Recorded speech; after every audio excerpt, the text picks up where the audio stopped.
Olá, sejam muito bem-vindos. Vamos pensar um pouco. Sabe aquelas histórias que a gente lê? Desde contos de fada até os grandes romances? E se elas não fossem só para entretenimento? E se, na verdade, elas fossem tipo a planta baixa que a gente usa para construir o nosso próprio mundo? É essa a ideia, uma ideia bem radical, que a gente vai explorar hoje, mergulhando de cabeça na obra A Imaginação Educada, do grande crítico literário Northrop Frye. Então, vamos direto ao ponto, né? Com uma pergunta que, convenhamos, está cada vez mais comum. Num mundo que respira ciência, dados, tecnologia, qual é, de verdade, a utilidade da ficção? Ler histórias é só um hobby? Uma fuga da realidade? Ou será que tem um propósito de verdade por trás disso? Northrop Frye, ele não foge dessa pergunta não, ele encara ela de frente. Certo. Então, qual é a utilidade da literatura, afinal? Olha, a resposta do Frei, ela já começa virando tudo o que a gente espera de cabeça para baixo. Sabe qual é o grande erro, segundo o Frei? É a gente achar que a literatura tem que ser um espelho da realidade.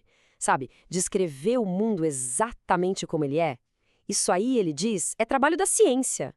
A literatura faz uma coisa completamente diferente. Ela mostra o mundo que a gente poderia construir. Ela não descreve, ela, na verdade, projeta. E essa ideia de construir, sabe, ela leva a gente para uma distinção que é fundamental.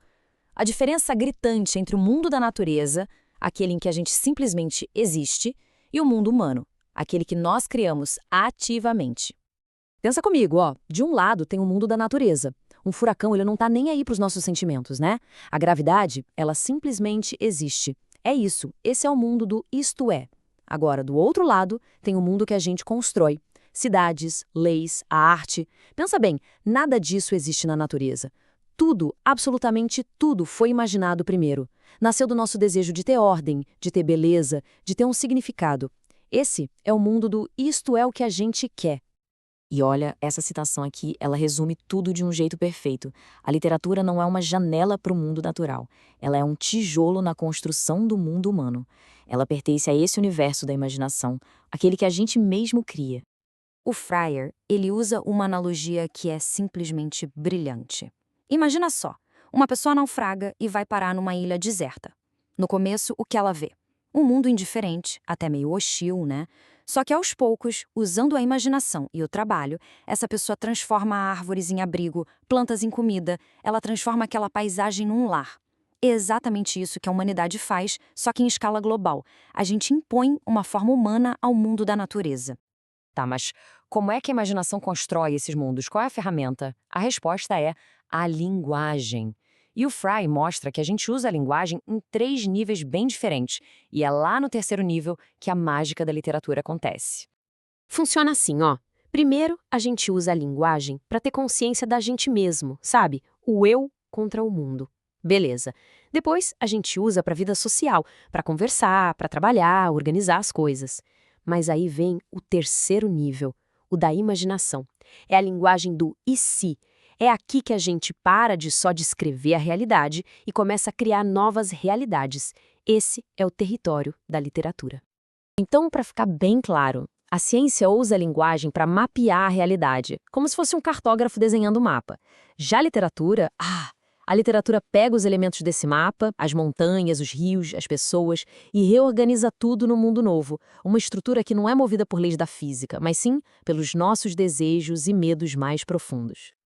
Ok, agora se prepara porque essa é uma das ideias mais radicais do Frye. Ele argumenta que a literatura não é só um monte de livros e histórias jogadas sem conexão. Não. Na verdade, é um universo único e totalmente interconectado. Pense o seguinte: do mesmo jeito que a biologia não estuda só animais isolados, mas o ecossistema inteiro, a literatura também tem que ser vista como um universo coeso. O que o Frye diz é que todas as histórias, de alguma forma, conversam entre si. Elas usam e reinventam o tempo todo os mesmos padrões, as mesmas estruturas básicas. E vamos para exemplos concretos para isso ficar claro.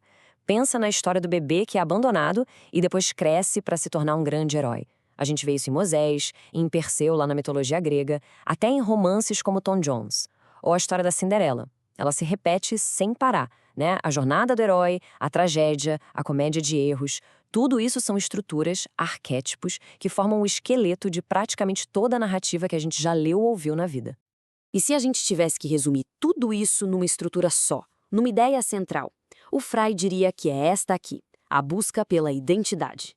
É sempre sobre personagens que perdem seu lugar no mundo e precisam lutar para se encontrar de novo, ou para construir um lugar novo. Pensa no Odisseu tentando voltar para casa, ou em qualquer protagonista daqueles romances de formação, sabe?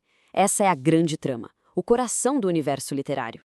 E é aqui que a gente fecha o círculo. A gente volta para aquela pergunta do começo. Tá, mas para que serve tudo isso? A resposta do Fry é direta. Educar a imaginação não é um luxo, é, na verdade, uma ferramenta de sobrevivência social. Vamos lá.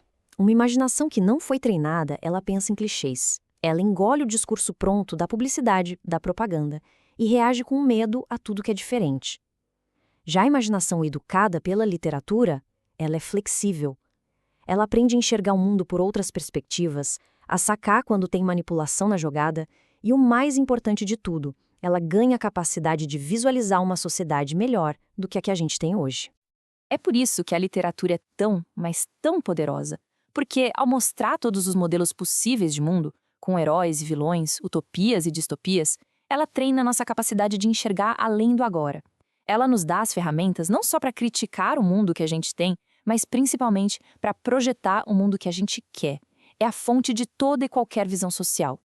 E a gente termina com essa reflexão. As histórias que a gente consome, as histórias que a gente conta para nós mesmos e para os outros, elas não são neutras. De jeito nenhum. Elas estão, neste exato momento, moldando a nossa realidade social. Então a pergunta que o Fry deixa no ar, e que fica para todos nós, é a seguinte: que tipo de mundo as nossas histórias estão ajudando a construir, agora?